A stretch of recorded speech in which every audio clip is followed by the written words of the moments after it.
and we had to get on a bus at 5:30 a.m. And the bus driver gets on the PA, it's a charter bus, and he says, "Hello, my name is Vernon. I'm not Mr. Vernon. Vernon is my Christian name.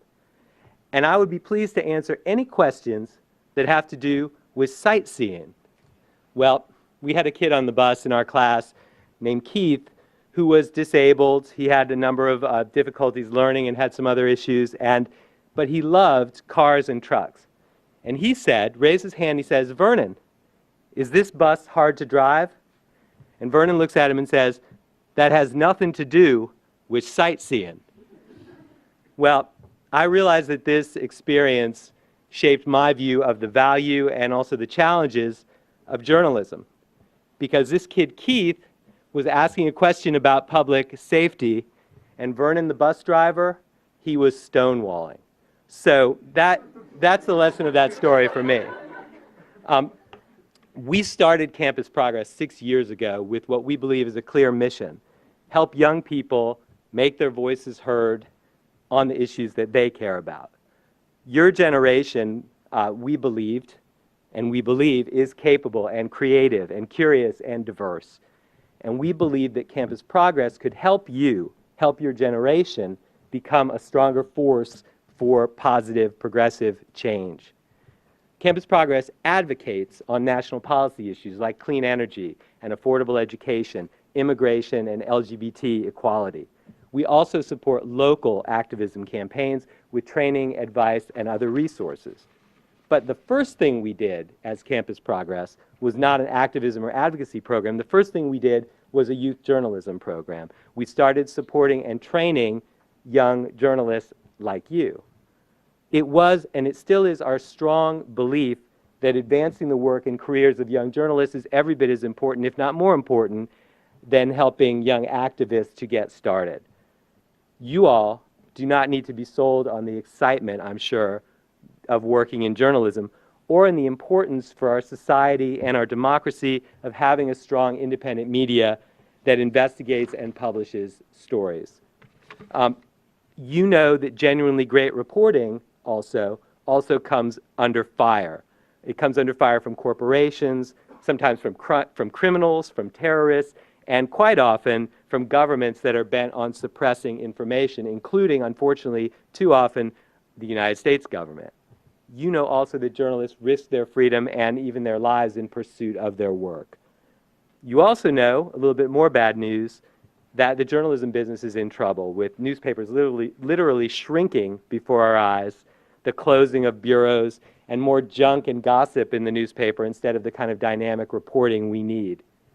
And that's why I'm so glad that you're here, because this world needs you to stand up for the importance of real journalism. We need you to stand up for fairness and rigor in reporting and for the value of telling real stories in a powerful way. No doubt you know the opportunities are out there. There are still many great publications publishing, and if you know what you're doing and you have a good story and you know how to promote it, the internet means you can get your story out there and people will pay attention. And there are so many great stories to tell in all kinds of different fields, writing about government, writing about politics, writing about business, science, the arts. There's also lots of lying and cheating out there to cover, and bullying and corruption to expose, and also innovation and progress, good things that are happening for you to highlight. And so again, this world really needs you. And that's why I thank you again for being here. I thank you for working with us with Campus Progress. It's an honor to be able to work with you. And I thank you for your commitment to this really, really important work. And with that, I want to introduce my colleague, Angela Peoples, who will come up and talk a little bit more about what we do and why we love working with you. Thanks so much.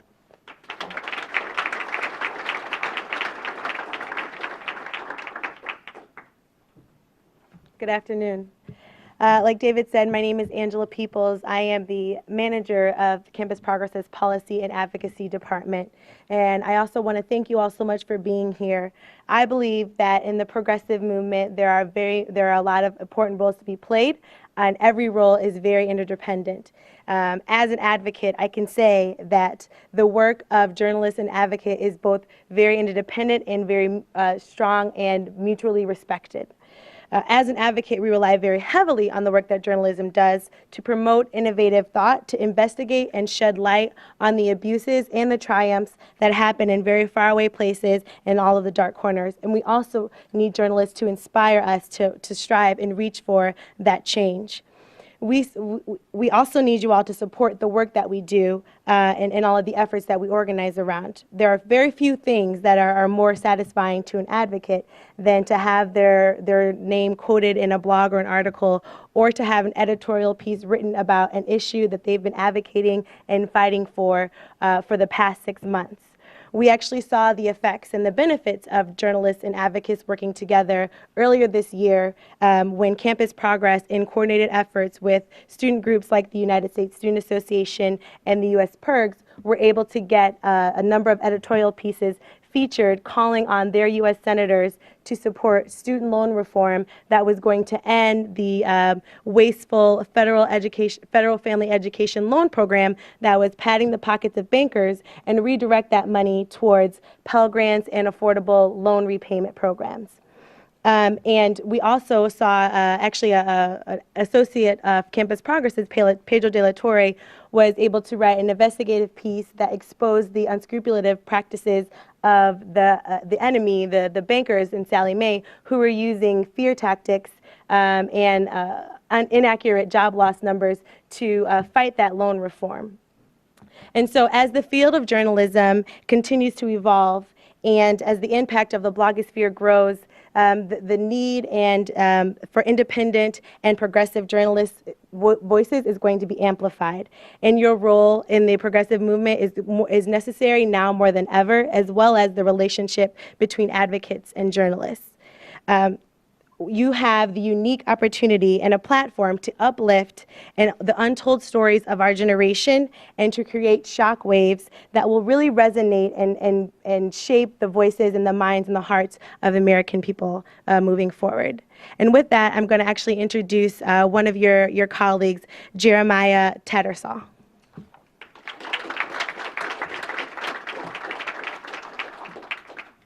Hello. The importance of independent journalism and the functioning of democracy cannot be overstated. The public's access to information, all available information, is paramount to keeping the powers that be accountable, honest, and on their toes. WikiLeaks' Twitter post last month said it best: lights on, rats out. Despite the efforts of 24 News Entertainment to turn journalism into a spectator sport, this tradition is still alive and more relevant than ever. Our keynote speaker this afternoon is a clear example of this. He is an investigative journalist and a Puffin Foundation Writing Fellow at the Nation Institute. He is also a correspondent for Democracy Now! And a frequent contributor to the Nation magazine. His most notable work focuses on private military companies, and he has written the best-selling novel, Blackwater, The Rise of the World's Most Powerful Mercenary Army. He has received the coveted Izzy and Polk Awards for his journalism, and he represents the necessity why we need to continue the tradition of truly independent journalism. I am pleased to present our keynote speaker tonight, Jeremy Scaithill.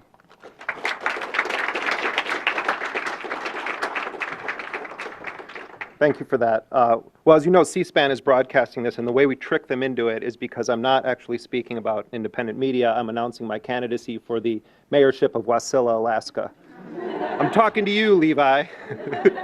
And the rumors about me in Bristol I'm just not going to comment on those.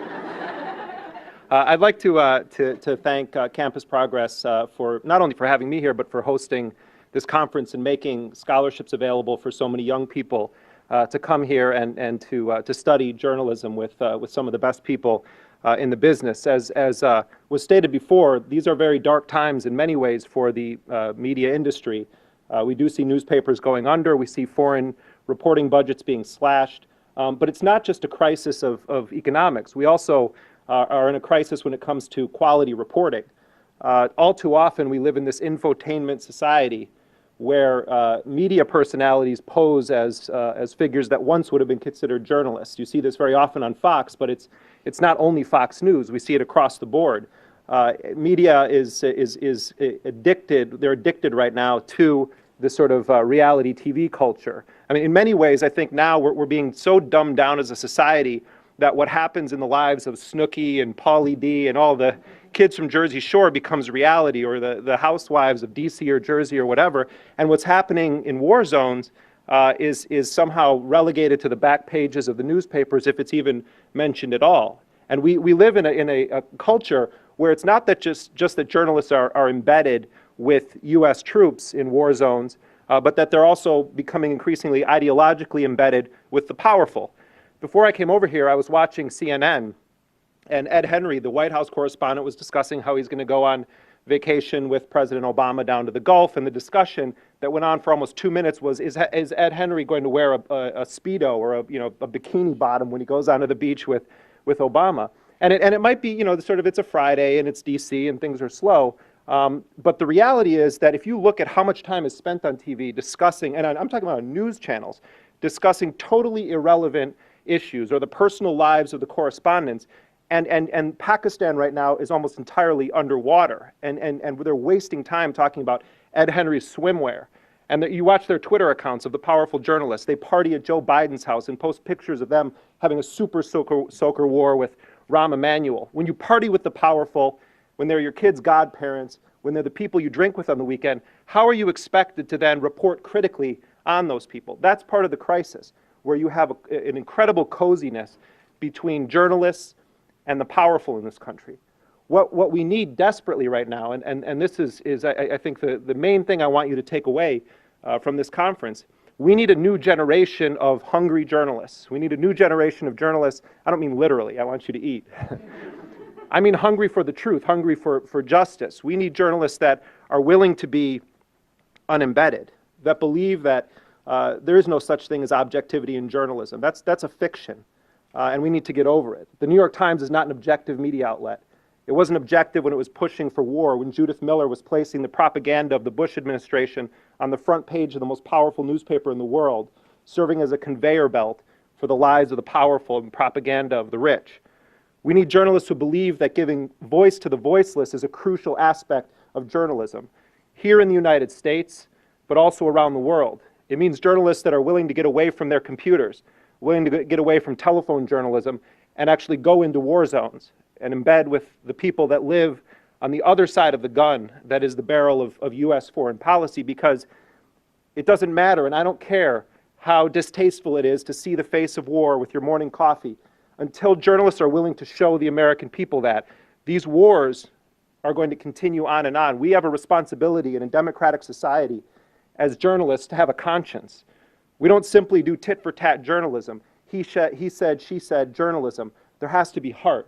And at the center of it has to be a twofold mission: holding those in power accountable and giving voice to the voiceless. On this issue of accountability, I want to make sure that there are no professional leftists in the room. And if you are here, Robert Gibbs is going to need to see your drug test.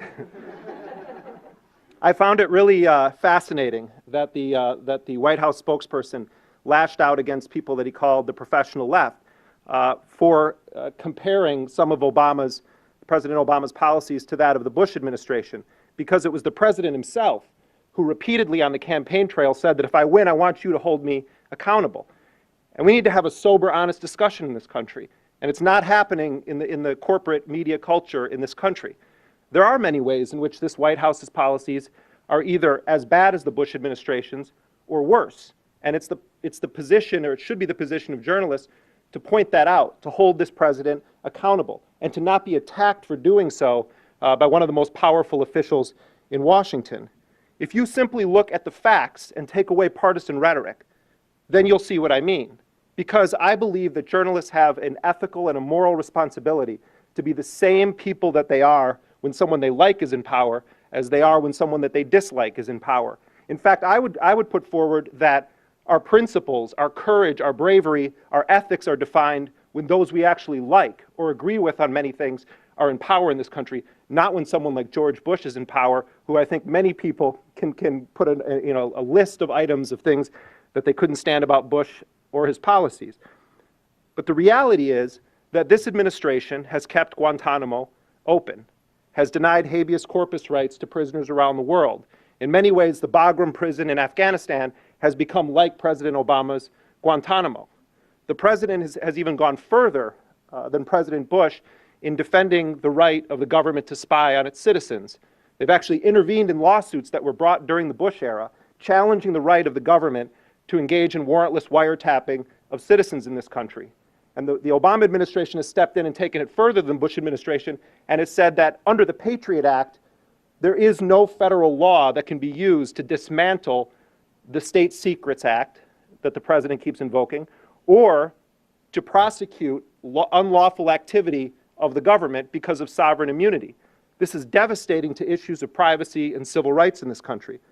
The Obama administration, in the form of a speech the president gave last year, has put forward the right of the government of the United States to detain people around the world indefinitely without charge and without any hope of a trial. This administration also has asserted the right to assassinate United States citizens. Anwar al-Awlaki, I'm sure, is a terrible man. He's a U.S. citizen from New Mexico who now is believed to reside in Yemen. You can Google him on the internet and see the sermons that he preaches and make your own decision about him. I don't think he's a very noble individual at all. But he is a U.S. citizen, and he has rights to due process. And when the Center for Constitutional Rights and the American Civil Liberties Union tried to step forward and say, we want to represent this American citizen and make sure that he has due process before he's assassinated in a Hellfire missile strike or a drone strike or a covert operation carried out by the CIA or the Joint Special Operations Command, the Treasury Department said, no, you can't do that. And they blocked them from representing him for free because they had him identified as a terrorist, and they said that they would be violating Treasury Department regulations even if they represented him for free. They had to sue the Obama administration, and finally they were allowed to represent this man, a U.S. citizen who has been targeted for assassination by his own government. When this was first announced by the Obama administration a few months ago, I started calling Democrats on Capitol Hill, left-wing Democrats, progressive Democrats, people that if this was Bush doing this, they would have spoken out about it. No one would return calls. No one would make a comment about it. The one predictable person who actually had the courage to say something about it was the man that Robert Gibbs is attacking, Dennis Kucinich. People must be crazy and on drugs to support Dennis Kucinich. But Dennis Kucinich, if you read the bill that he introduced, saying that the United States shouldn't be targeting people for assassination, all he's really doing is saying, we want this country to respect the Constitution. We want its leaders to respect the Constitution. Out of the hundreds of Democrats that serve in the Congress, you know how many co-sponsored that legislation with Congressman Kucinich? 5. That shows the utter lack of spine that exists in the political culture that we're living in right now, when we can't muster up more than 6 Democrats to stand up against preemptive assassination of a United States citizen without due process. We look at what's happened in the war in Afghanistan, where this president has dramatically escalated the conflict there, each month bloodier than the next, than the last, for U.S. soldiers. Afghan civilians are in a terrible situation right now. In Pakistan, it's not just the flooding, it's that you have multiple wars going on the ground.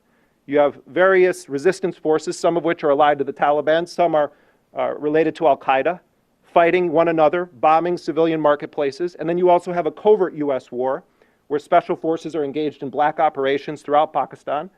And then you have this administration bombing Pakistan every week, for the most part, using Predator drones and Reaper drones. Some of them are done by the Central Intelligence Agency. Others are done by the military through the Joint Special Operations Command. This administration, I think many people believed, was going to do something to take head-on the issue of the radical privatization of war.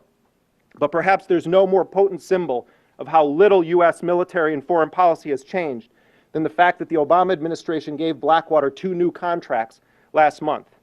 This is the mercenary firm that is so closely linked to the Bush administration that Eric Prince and Dick Cheney probably share the same straw in a milkshake, Eric Prince being the owner of Blackwater. The Obama administration gave them a new contract to protect U.S. diplomats in Afghanistan and gave them a global contract to work with the Central Intelligence Agency around the world. This is a country that's been involved with extrajudicial killings, has been involved with the outright murder of Afghan civilians, according to the Justice Department, slaughtered 17 Iraqi civilians in cold blood in Baghdad's Nicer Square. 5 of the company's top executives have been indicted on federal conspiracy and weapons charges, the 5 people directly under the owner of that company, Eric Prince. They're being investigated by practically every body of the federal government and as well as the Congress. And yet they continue to give, this administration continues to give Blackwater these contracts. Secretary of State Hillary Clinton, when she was running for president, became only the second sponsor in the Senate of legislation aimed at banning these companies. When she was running for office, she said, "I will ban Blackwater if you elect me." Now, as Secretary of State, she's Blackwater's boss, and she's asking for a doubling of the mercenary force in Iraq. Not Afghanistan, but in Iraq. We're talking about a withdrawal from Iraq, a drawdown in Iraq.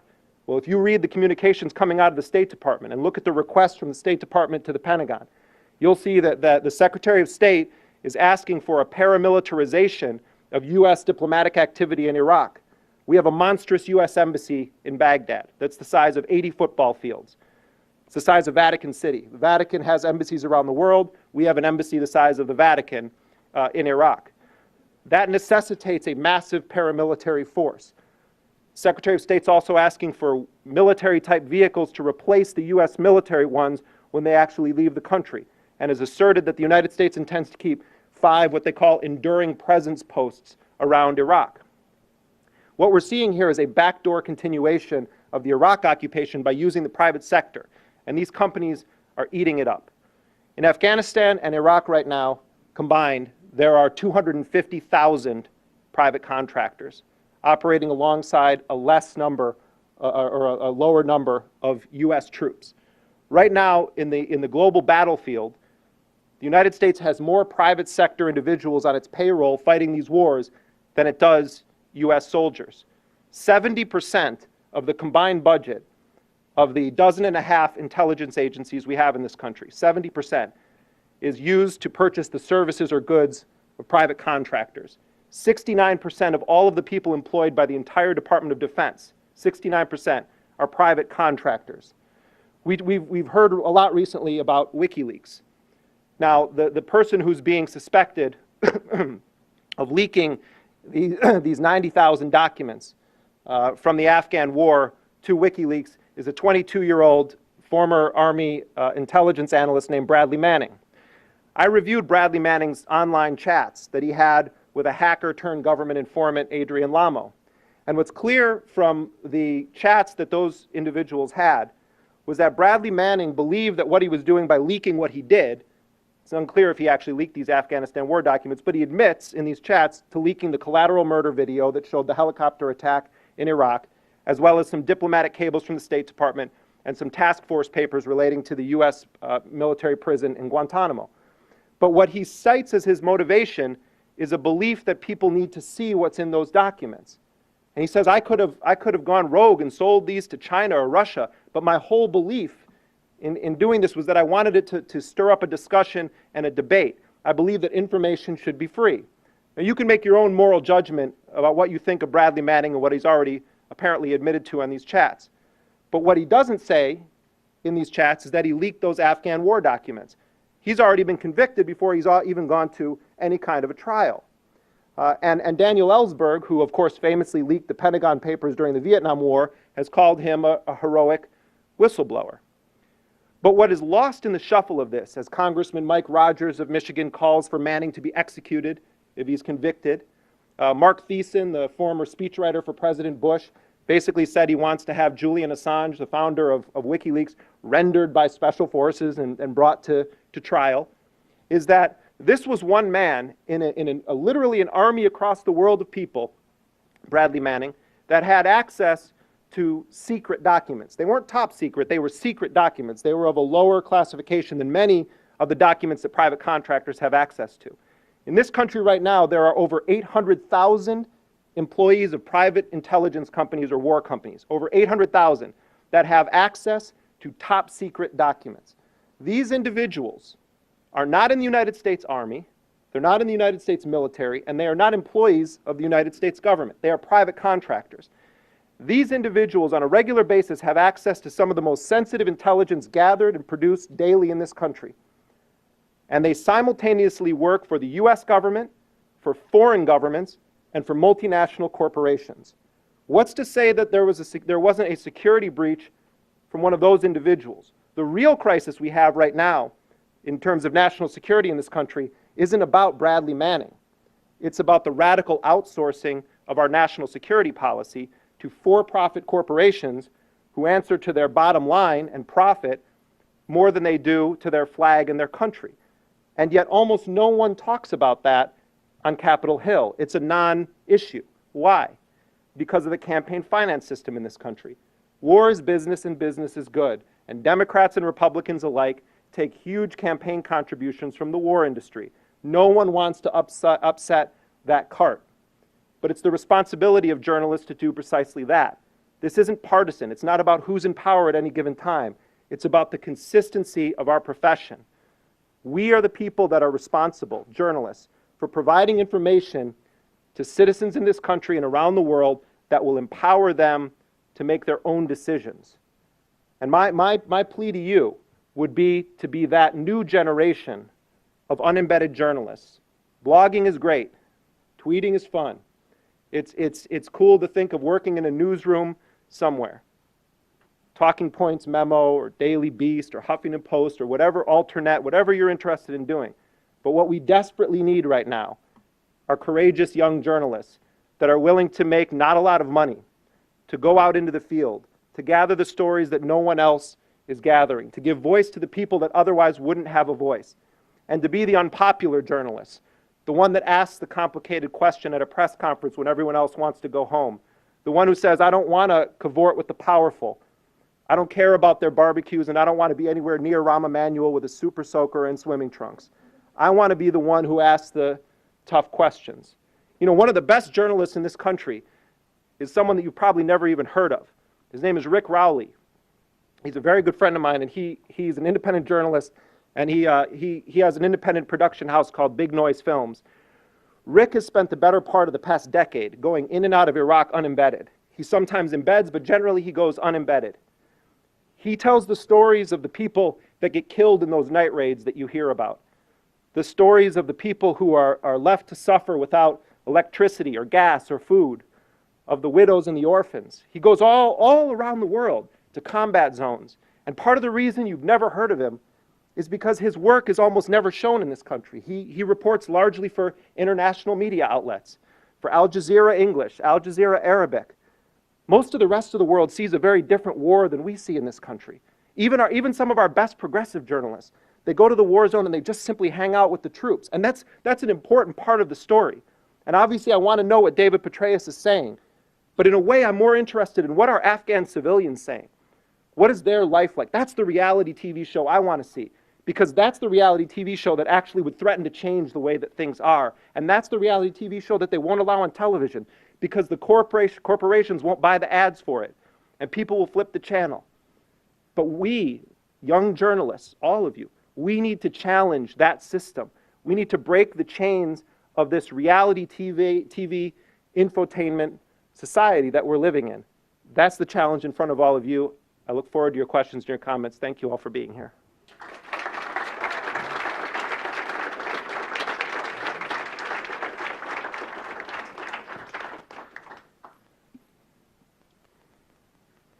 I think there's a microphone there. I can hear you, but yeah.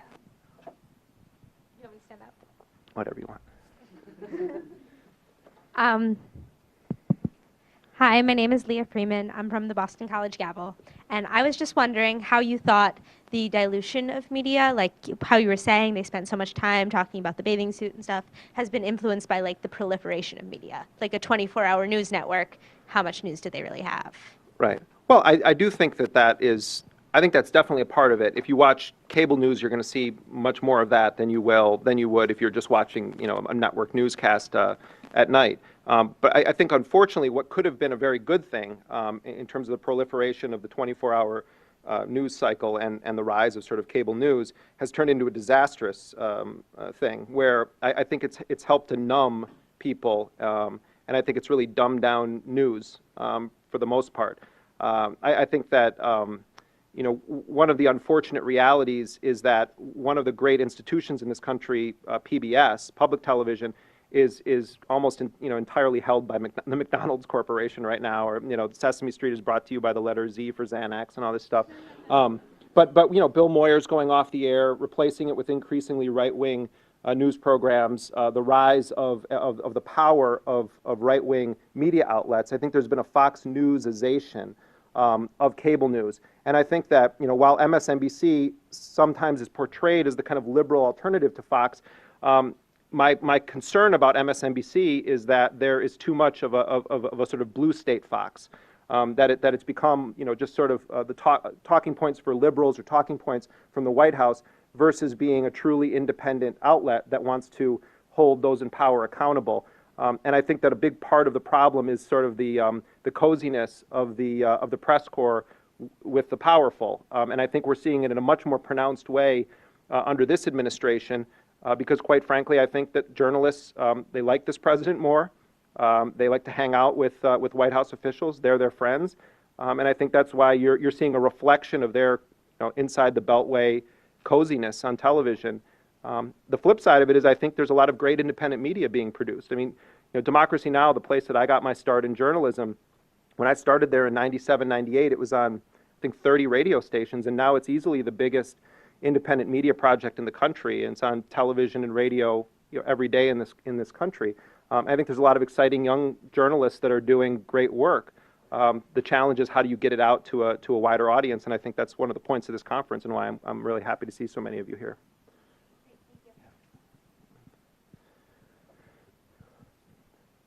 Hi, how you doing? Samuel Collins from the Ace magazine. Earlier in your speech, you talked about infotainment and entertainment as news. We understand that politics is very important, but how as journalists, how do we write stuff that's important for people but also appealing to them?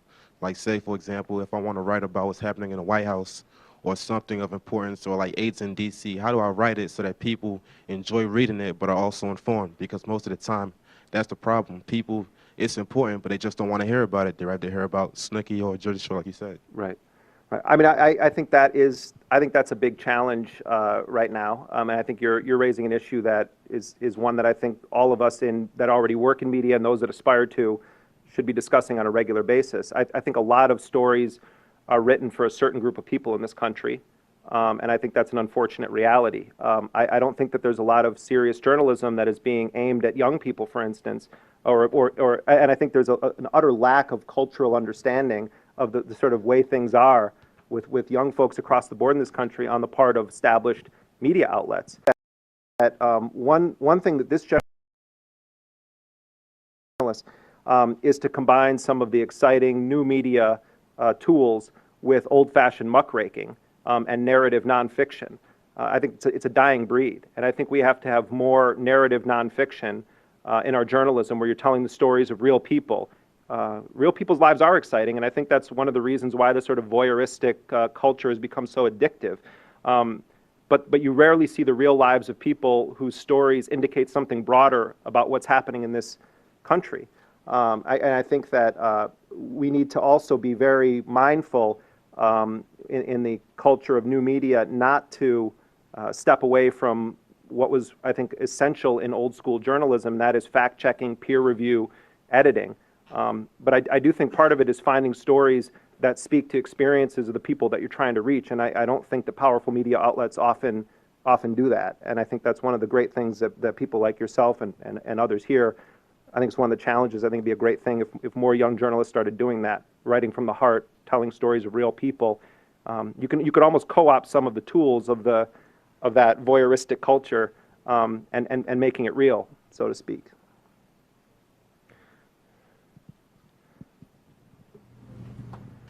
Hi, Haley Cohen from the Yale New Journal. And I was wondering, how do you balance being the unpopular journalist and getting the whole story and not alienating the more powerful sources whose story you probably also want to hear? Well, yeah, you don't.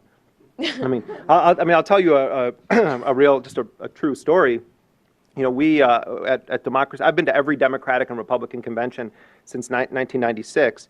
And I always feel kind of like a kid at a candy shop when I go into the Democratic National Convention or the Republican National Convention with a press credential, because all of these people that refuse to return my calls or the calls of my colleagues, or we're not allowed to go to the little junket that they have or the party that they have, they're all stuck in a confined space. And so we literally, I kind of, I'm known as a super nerd among my friends because I pretty much have all the faces of members of Congress memorized. So I'll be like, oh, there's Senator Coburn, let's go get him. So, but we literally are sort of chasing these people around the hallways and asking them questions. So every 4 years, that's kind of like my little party is running. And if you look at the work we did on Democracy Now! At both of those conventions, that's one of the things that we were doing in 2008.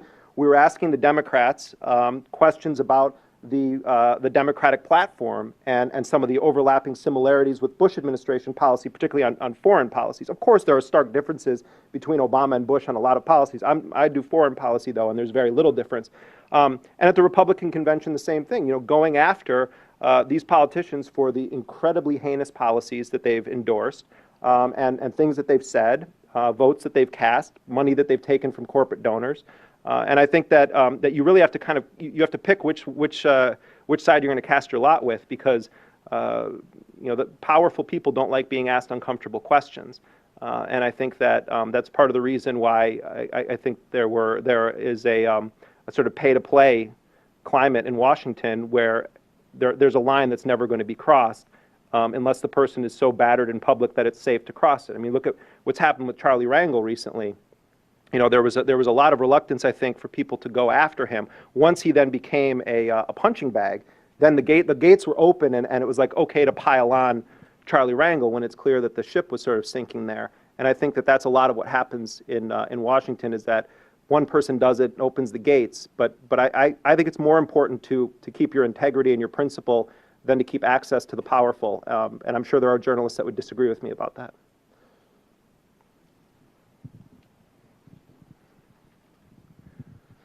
Hi, Jared Johnson with Portland State University Rear Guard, and I want to know, how would the proposed Google Verizon's version of net neutrality affect not only journalism in its current state, but affect young journalists' ability to do proper news? Yeah, that's a great question. I mean, I think this is one of the premier issues facing journalism, yes, but young people in this country, because young people are going to inherit a far less democratic internet than currently exists right now. If these corporations are allowed to make access to certain sites much easier, or promote those sites in a way that really unlevels the playing field of the internet, I think it's going to be disastrous for independent media. And I think that's one of the reasons why you've seen so many independent media organizations join in lawsuits about this, speak out about it. An entire organization, Free Press, was started around this issue years ago. And that's also why the Electronic Frontier Foundation and others have tried to litigate the warrantless wiretap stuff as well. All of this is ultimately under the umbrella of decreasing our civil liberties, because ultimately that part of our civil liberties in this country includes having a vibrant democratic media. And I think that every young journalist, but also journalists across the board, and young people in particular, should be very, very active in opposing this. It would be disastrous. These corporations are getting more and more powerful by the moment, and there's incredible media consolidation that's happening. Juan Gonzalez, a colleague of mine who's a columnist for the New York Daily News, is writing a book that's going to come out very soon that started off as a history of media started and owned by people of color in this country. But what the book has turned into is a history of media consolidation, because as Juan has discussed, the two have sort of been intertwined. The destruction of black newspapers, the targeting of Mexican media outlets and indigenous media outlets in this country is also the story of media consolidation. And so I would encourage people to look out for that. But it's a very, very serious issue, and thank you for raising it.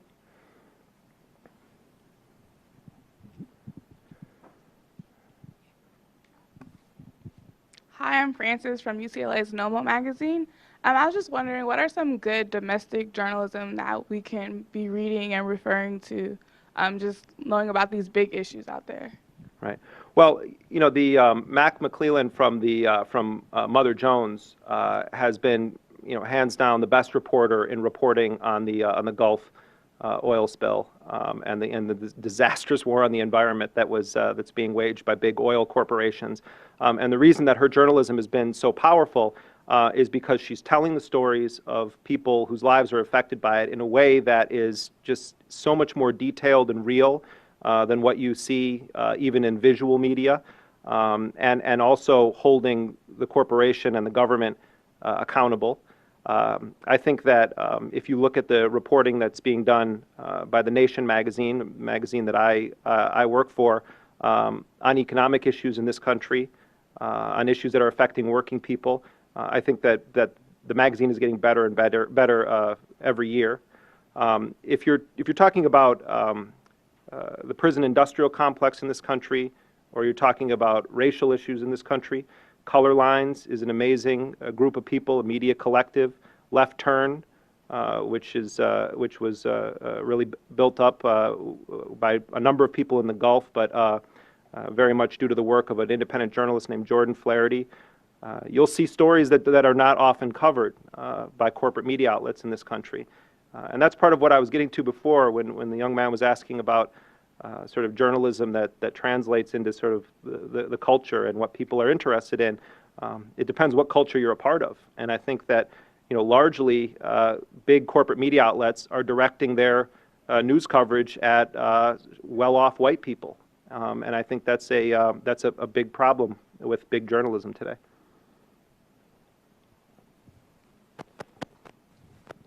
Hi. University. I was wondering, many people in this room, most people in this room are in college and are listening to you speak about this type of journalism and, I'm sure are pretty excited about the prospect of engaging that. How do we as young people, I mean, there are only so many positions at places like The Nation and Democracy Now! That are receptive to this kind of reporting. How do we as young journalists really break into this style of... That's it's a very good question. I mean, the only way I think I could answer it is, I mean, I could tell you a little bit about how I ended up accidentally in a position of being a journalist. I don't have a journalism degree, and in fact, when I applied for an internship at The Nation, I was rejected. I work there now, but I never got an internship at the Nation. I've had like interns that have master's degrees in journalism. I don't even have a college degree. So I decided I wanted to do media, and I basically stalked Amy Goodman of Democracy Now! For about a year, offering to, like, if you have a dog, I'll walk your dog, I'll feed your cat, I'll wash your windows if you want. And I think she was debating between getting a restraining order and like giving me a chance. And eventually she told me I could come in to volunteer, but she's not sure if it was going to work out. And I went in that day and stayed for like 14 hours, and I kind of never left Democracy Now! And the first job I had in journalism was Amy was paying me $40 a day out of her pocket to write the news headlines in the morning at Democracy Now! And I used to go in and she would give me like $20 and I would buy all these newspapers and then come in. At the time I was like a chain smoker, and I would sit in this stuffy room at this community radio station, BAI, cutting out news stories from the New York Times and corporate media outlets. This was before we really had the internet, just to date how old I am, in any like real form. And then I would cross out the bad politics of the New York Times and then write a different way of saying it around it. So it was a radio in the day, and Amy would be reading the kind of tilted papers, and sometimes they'd get out of line and out of sync. And I basically, sort of begged my way into a newsroom and learned the technical side of radio. I learned how to edit tape, and I started working with journalists. So I kind of learned journalism as a trade rather than a profession or an academic study. And literally what I started doing was going to countries around the world by begging some money from rich people, basically, and asking, can you pitch in $200 or $300? I want to go to Iraq. And that's literally how I started doing it. And I went, and I had no idea what I was doing, and I wasn't getting paid for my work at all. I think I made the most I made was like $14,000 in the 90s, 1 year. But what I was doing was going and writing for free for places like Common Dreams and Alternet, antiwar.com, Counterpunch, and I would just email sort of dispatches to those places and trying to introduce myself. And I think part of it was that I was probably irresponsibly not thinking about it as a living in terms of like my financial situation, but I didn't care. I wanted to be a journalist, and I felt like, well, if I can't get a job somewhere, I'm going to go and try to do it. I'm not saying that works for everyone. I also think I was really fortunate and lucky to meet some of the people that I met. But I do think it speaks to something deeper, and that is the idea of journalism as a trade rather than a career. I do think that if you want to do this for life, it has to be burning in your heart in some way or another. Yes, part of it is about what internships do you get, but part of it is about initiative and going there and being there and taking a chance and saying, I'm going to try to raise $5,000 and I'm going to go to Lebanon for, 3 months or 4 months and see what happens, if that's the kind of journalism that you want to do. But a large part of it is just not being willing to give up. And the best journalists I know right now are people that in one way or another kind of ended up taking that road. I don't know many people that went the route of internship, assistant, staff writer, bureau chief. I don't know many people like that. Most of the people I know are people that it's a way of life. It's not a career. And I don't know if that's helpful, but I meet a lot of people that have that same path that they've taken in one form or another.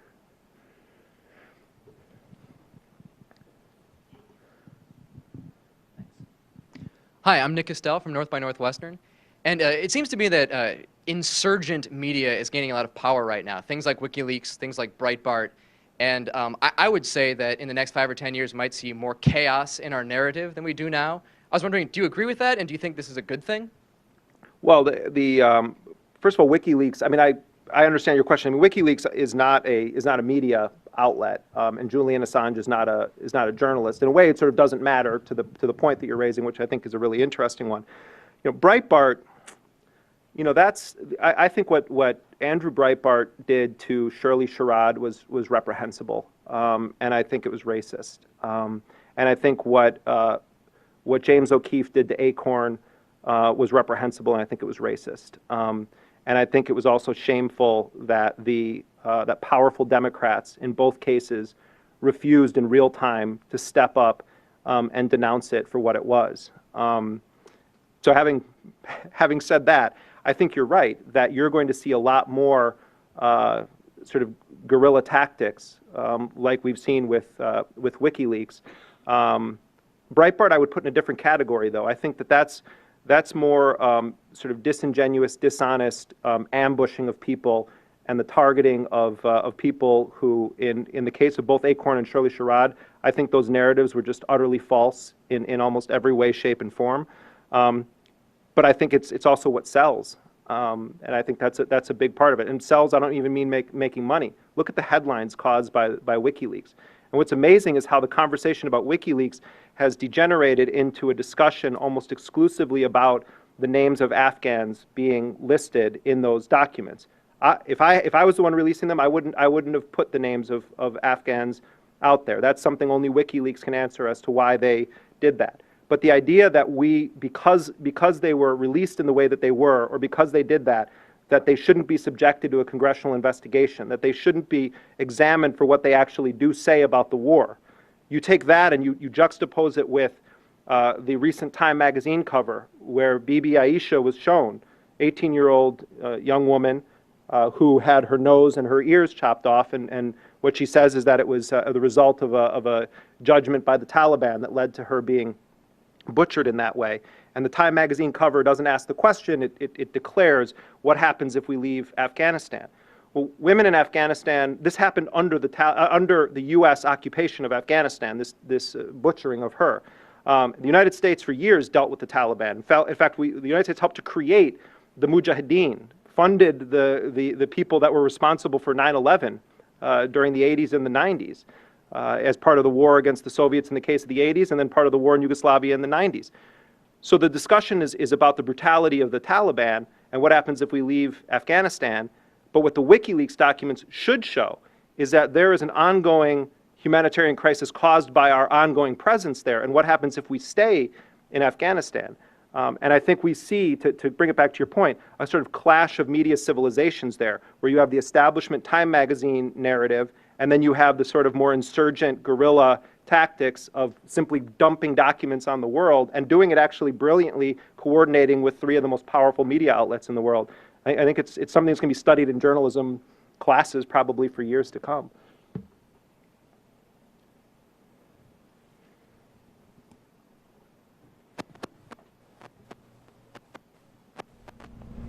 Hi, Andrew Bluebon from Campus Progress.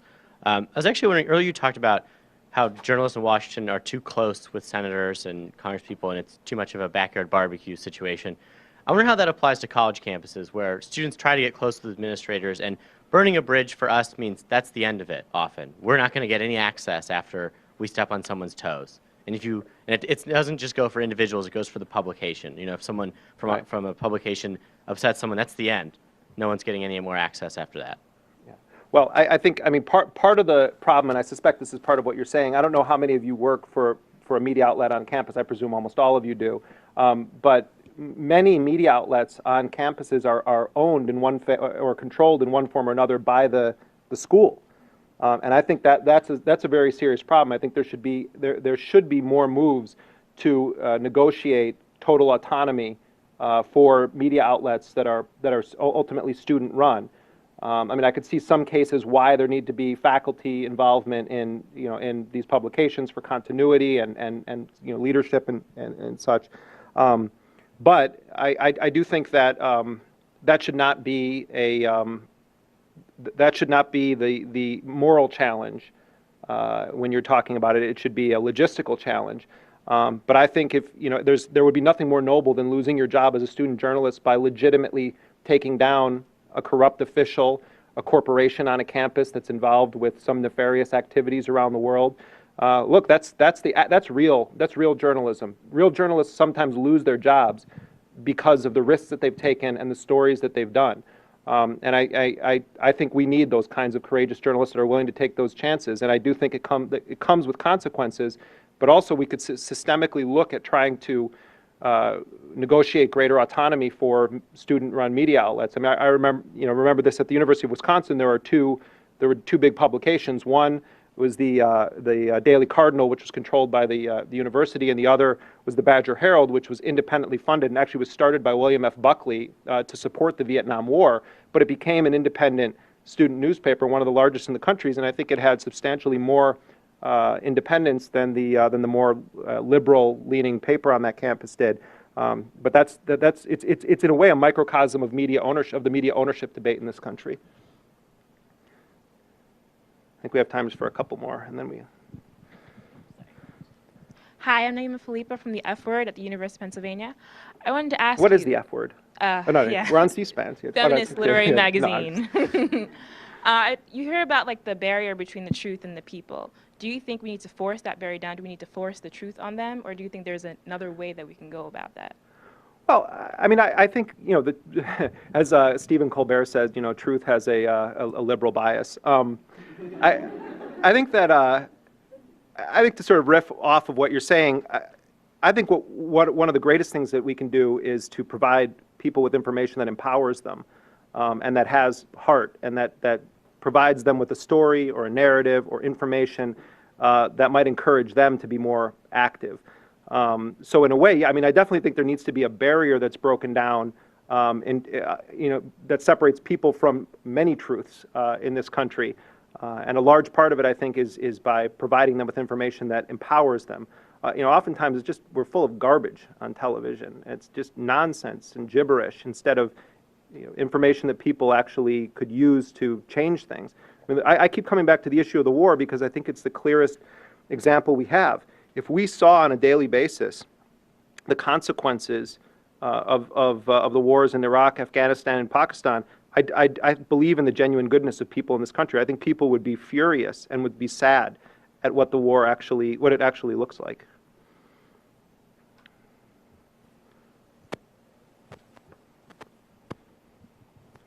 Hi, I'm Julia Fisher from the New Journal at Yale. I was wondering why it is that issues like Blackwater are more important or are more real journalism than something like Snooki, who shapes and reflects the common shared culture of the American people.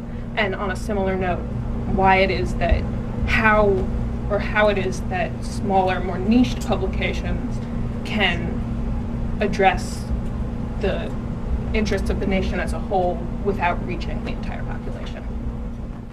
I think a lot of people in this country would object to you saying that Snooki represents our common shared culture. I mean, she certainly represents John McCain's campaign in some way or another. But it's an incredible coup that she manages to make it onto practically into the discussions of at the White House and here, and I did it myself. Snooki is not running around killing innocent civilians and is not being funded with no bid contracts, by Democrats and Republicans alike. I think there is something to be said about the reality TV culture, and of course you might choose a Snooki angle or preferably maybe a DJ Pauly D angle into the into the story. I think that if you look at the at corporate media coverage of the war over the past 10 years, you'll see that most of the information is there, but it's left to you to connect the dots. I mean, the New York Times, the Washington Post, the LA Times, Time Magazine, Newsweek, all of these media outlets in one form or another have reported on the things I'm talking about privatization of war, about Blackwater, about the drone bombings, about targeted assassinations. It's all there.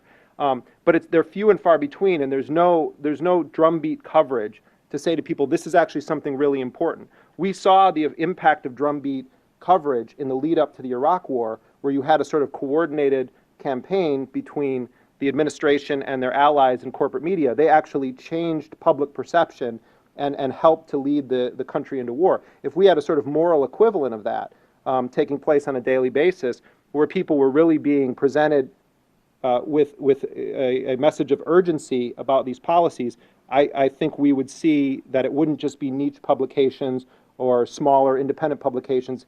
I think we've moved away from that culture of journalists as protectors in a way of not only freedom of speech, but of access to information from the powerful.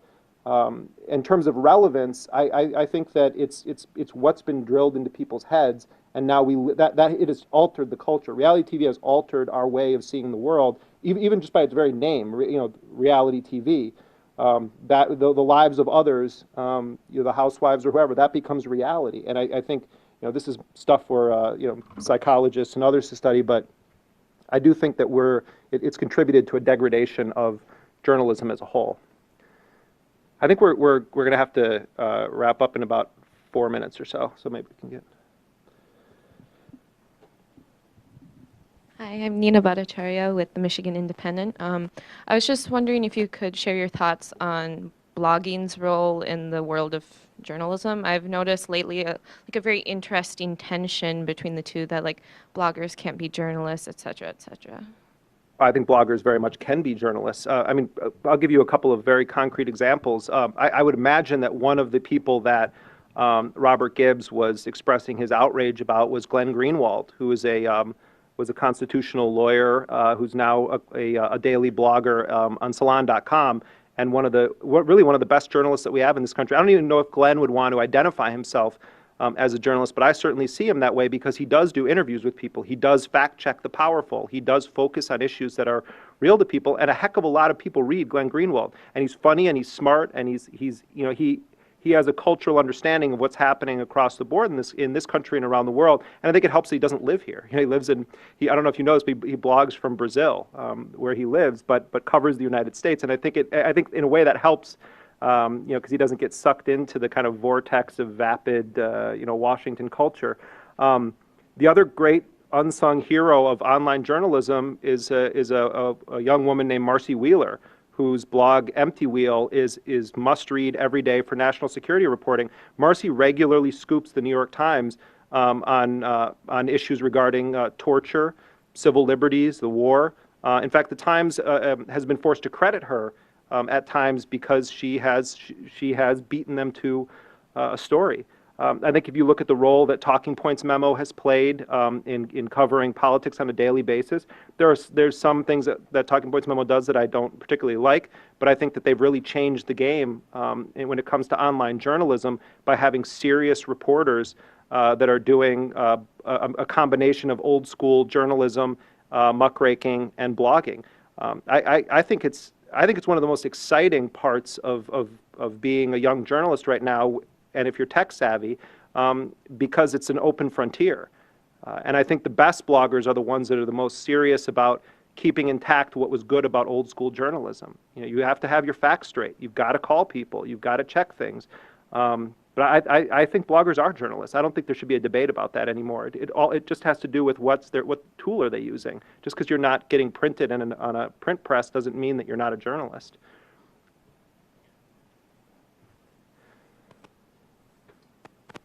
Hi, Yahya Fahimi from Al Talib News Magazine at UCLA.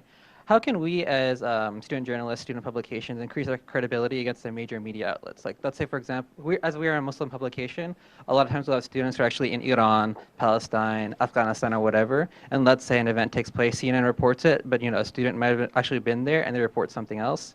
But our article about it or whatever maybe is like kicked aside, saying like, this is just a student publication. They don't really know what they're talking about. I think that I think one of the big mistakes that powerful U.S. media outlets made when the United States was gearing up to invade Iraq and was already on the ground in Afghanistan was not building greater partnerships with media outlets in those countries or in those regions. The war on Al Jazeera, for instance, has been unbelievable. Al Jazeera, for the most part, is a much more responsible news outlet than CNN is, because they're showing all sides of the war. And anyone who calls Al Jazeera a terrorist organization or accuses it of being linked to terrorism is an outrageously idiotic person who clearly has not watched Al Jazeera. Al Jazeera is the only media outlet I'm aware of that was kicked out of both Saddam's Iraq and Bush's Iraq. But I bring this up because you had reporters that knew the region, spoke the language, had connections that could have informed U.S. public opinion in a way that would have been far more democratic than what we actually had by being willing to team up with unlikely partners. The same could be said of the kinds of journalists, student journalists that you're talking about, with independent or progressive media outlets as well. I think it would be great if The Nation magazine or Mother Jones or others did more outreach to student journalists, particularly those that are from abroad or do have access to areas of the world where U.S. policy is very much in full swing. And I think one of the things you can do is to try to reach out and offer those kinds of partnerships to bigger media outlets and say, we have a student that's been doing some great reporting for us. Would you consider taking a piece from him or her? I think that would be I think it would be great. And I think, like I was saying before when I talked about, you have to be hungry. You have to keep trying and trying and trying. And eventually, I think it's going to land. You just have to be willing to hear no a bunch of times before someone says yes. I think we're wrapping up here, but there's one thing that I wanted to say before we left. First of all, just thank you all for coming and for enduring through this on such a nice Washington, D.C. day of smog, fog, and sweat. I wanted to end by sort of issuing a challenge in the form of reading you something that was done by the Obama administration last year in a case that was brought by the Center for Constitutional Rights on behalf of 2 prisoners that died at Guantanamo. And this speaks directly to the issue of responsibility and ethics of journalists.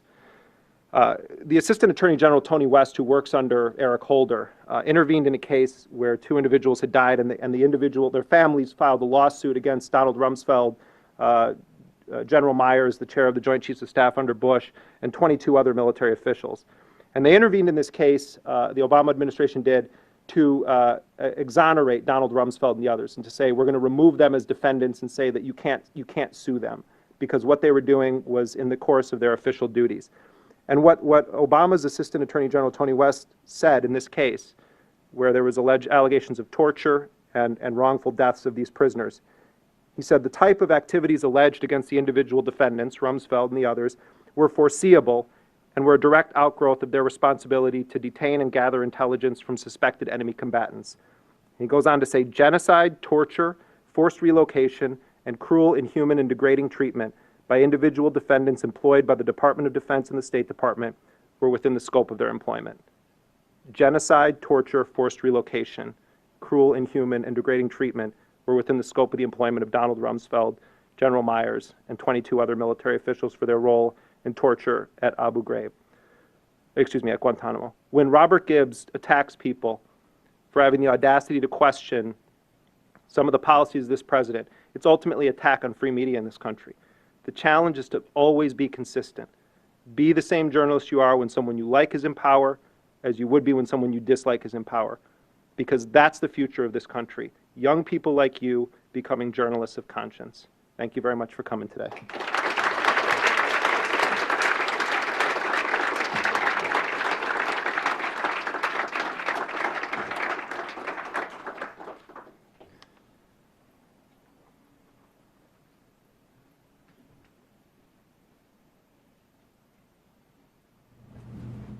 Thank you very much, Jeremy. That was a terrific speech. We're now going to take a 5-minute break, and then we're going to get into our media criticism section. So feel free to take a bathroom break or drink some water, and we'll be right back.